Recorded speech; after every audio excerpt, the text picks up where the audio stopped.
Hey, so does anybody else remember Liminal Land?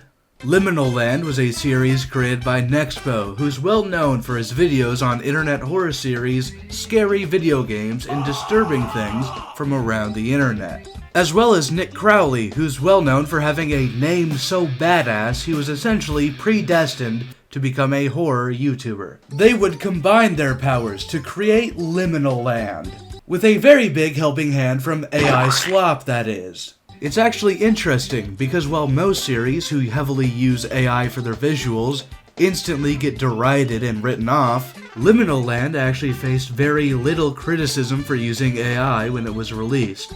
This could be because of how generally well-liked and well-regarded these creators are, but I think it's mostly because of how early this release in AI's life cycle. Simply put, nobody was worried about this taking their jobs. It's amazing how AI used to make ugly slop like this, and in just a few short years now, it's ruined the job market, made internet sexual harassment 5 times worse, ruined every social media by outnumbering actual humans, created an epidemic of mass psychosis, and completely ruined any faith people have in public consensus, with global politics now being controlled by bot farms astroturfing political movements. But hey, the AI images now look way better, so you win some, you lose some, I guess. Liminal Land was released in 2023 around the peak of the liminal space trend, but you could probably figure that out on your own. And can I just say, there was never a more embarrassing time to be a fan of internet horror. I mean, sure, there were plenty of good, actual scary things to come out of this trend, like the back rooms or exploring abandoned malls. But you also had way too many guys pretending that an empty Taco Bell was the scariest thing they'd ever seen. Liminal Land is an ARG consisting of a YouTube channel and a website. The titular Liminal Land is an amusement park filled to the brim with strange occurrences. A happy, fun place like a theme park or circus that's wholesome and innocent on the outside, but has a secret, dark underbelly, is a concept that's been widely explored in horror. Liminal Land's big twist on this idea is that it doesn't even try to pretend to be innocent on the outside. Liminal Land's biggest problem is just how obvious and straightforward the horror is. Starting with the name, Liminal Land. Already you've pissed me off. The name Liminal Land is so stupid and terrible, it makes me irrationally angry in a way I can't really describe. So instead, I'll just demonstrate why it's terrible with a 2-sentence horror story. I'm filled with excitement as I walk into the front door of my new school. The banner over the helm reads, "Awesome Human School." As I turn away, the banner comes loose and falls away to reveal the real name, Scary Monster School. The name Liminal Land is just Scary Monster School, but unironically. Naming a theme park Liminal Land doesn't even make sense. It essentially means in-between space park. Imagine if Mandela County in the Mandela catalog was called Evil Shape-Shifting Doppelganger Town. The first video is Channel 5 sign-off, Missing Persons. It begins with us hearing a rendition of the United States National Anthem. We then see a compilation of uncanny missing persons posters. I swear I've seen this exact video 50 times before. Both the missing person posters and the playing of the national anthem are massive cliches in analog horror. Which brings me to Liminal Land's second biggest problem, being too derivative. Hey guys, welcome to my completely original idea for a horror series. I call it The Side Rooms. Okay, being derivative on its own isn't too big of a problem. After all, you see farther standing on the shoulders of giants. Being derivative only becomes a problem if you otherwise lack depth. Changing focus to the website, let's look at the gallery for a little bit. Gross. Ew. Disgusting. These guys are riding the bueos. These guys are sliding down ladders. I remember this level from Super Mario Bros. 3. It sucked. This one... well, actually, this one isn't so bad. It is eerily close to looking like a Five Nights at Freddy's reference, though. This one also looks pretty good. It captures that nostalgic feeling perfectly. You know, maybe I was being too harsh on this series. Let's check out the next one.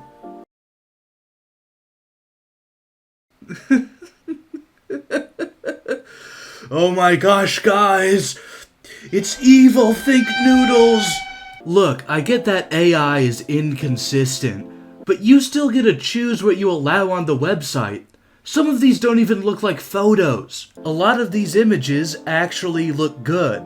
They actually achieve what they were going for. They look almost real, but just barely off, giving a real uncanny feeling. But the effectiveness of these visuals is completely drained because they're right next to visual diarrhea. There's so many of these photos, way more than there needs to be, and a lot of them should have never made the cut. The next video is Company Training Tape Visitor Satisfaction. And I have to admit, the music in this one is kinda bumping.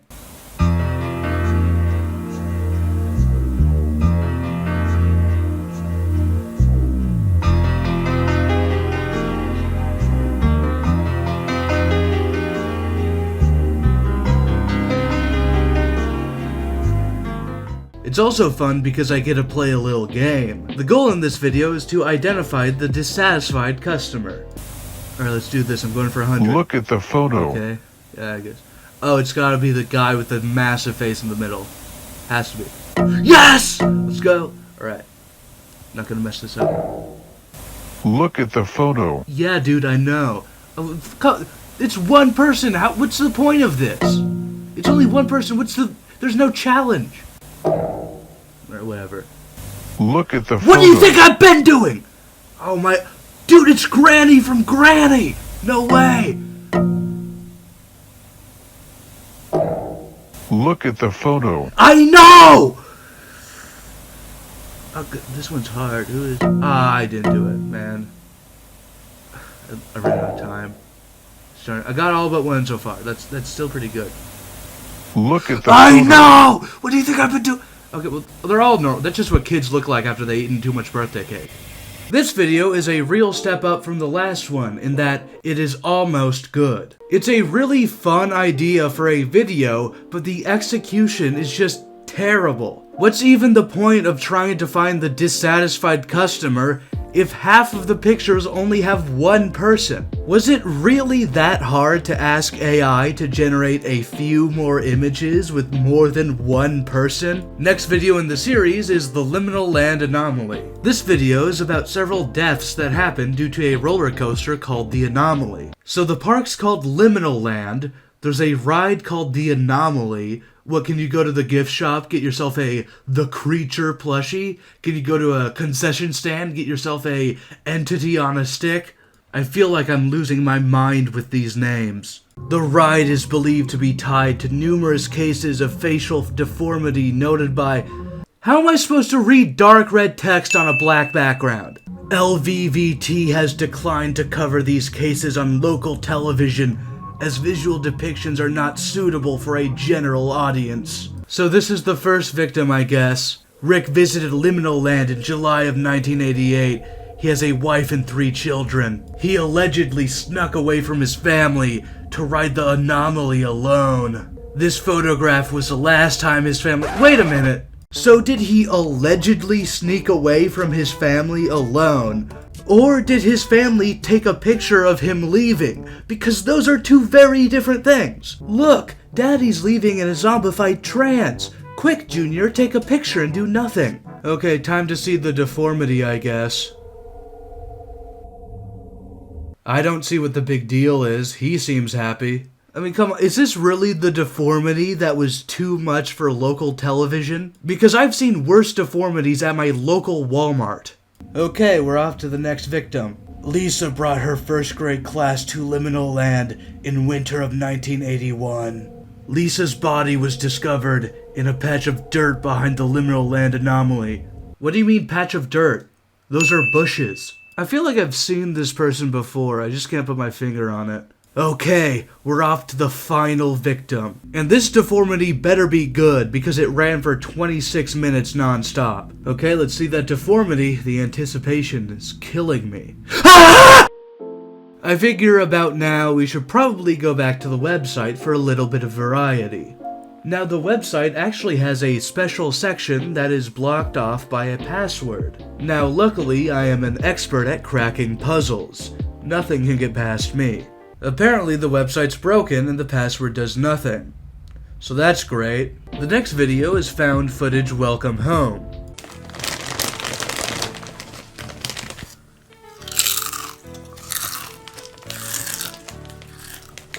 I got hungry, so now I'm eating chips.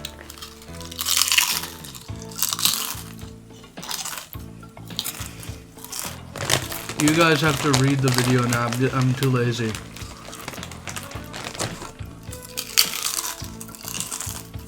I'm starting to understand why people only ever watch YouTubers covering analog horror instead of, the actual thing themselves. This is a lot of reading. I'm very lazy. It is very important that we spot and correct any sort of mess or inconvenience. There's not enough time to read that. It is time for you to use what you've learned here so far. Try to spot the inconvenience. Oh, come on! Okay, so, I guess we're looking for an entity. No, I don't see it, actually. Oh, yeah, that's what I just said. Holy shit! Anyways, the rest of the video is like mostly this Backrooms ripoff. But to be honest, it is really good. Like, this is a very well done video. It's kind of making my job as a hater very hard. The last video in the series is Investigation Tape Mommy's Friend. Anyways, I'm not going to be covering this one because I kind of got bored. So what are my conclusions about Liminal Land? Well, I feel like it was a series that started off very sloppily, but gradually got better towards the end. The series is officially on hiatus, but I honestly really doubt it'll ever be finished. To be fair, what analog horror series has finished? The only series I can actually think of with an ending is Urban Spook. And they didn't exactly stick the landing. Would have gotten away with it. Would not be something big. Boom. If they ever did return to this series, they would almost certainly have to address the AI art. They might have been able to get away with it when the series first released, but I really doubt that'd be the case now. I didn't actually think Liminal Land was bad, I just think it's kinda confused about what it wants to be. It wants to be the state fair you vaguely remember going to when you were 8 years old, but it also wants to be a massive success that was even more popular than Disneyland. Which doesn't even make sense because there's only like 12 rides in the entire park. At no point did it ever really feel scary because the horror was so obvious it actually made it funny. Like, buddy, if you saw this thing and decided to ride it, your death is kinda on you. Considering that this is, to my knowledge, Nexpo and Nick Crowley's first analog horror work, I really don't think it's that bad. One thing that kinda sucks about having a big platform like these two is you're not really free to try and fail like you would otherwise. The reason why something like YouTuber music is so infamously bad isn't because YouTubers are inherently worse at making music. It's because most artists take years to get to the point where they actually release any music to the public. But YouTubers often decide to do music and release their first song within the same week. If Nexpo or Nick Crowley ever release a different horror work, I think it would probably be better than Liminal Land. I mean, if the last few videos are anything to go by, there is a massive jump in quality. And with that, there's only one thing I have left to say. How did commentary YouTubers turn this into a 50-minute video? Hey, if you like this video, you should really check out this one I made about Kane Pixels. It's way better than this one. This video I made about Minecraft ARGs is also one of my favorites.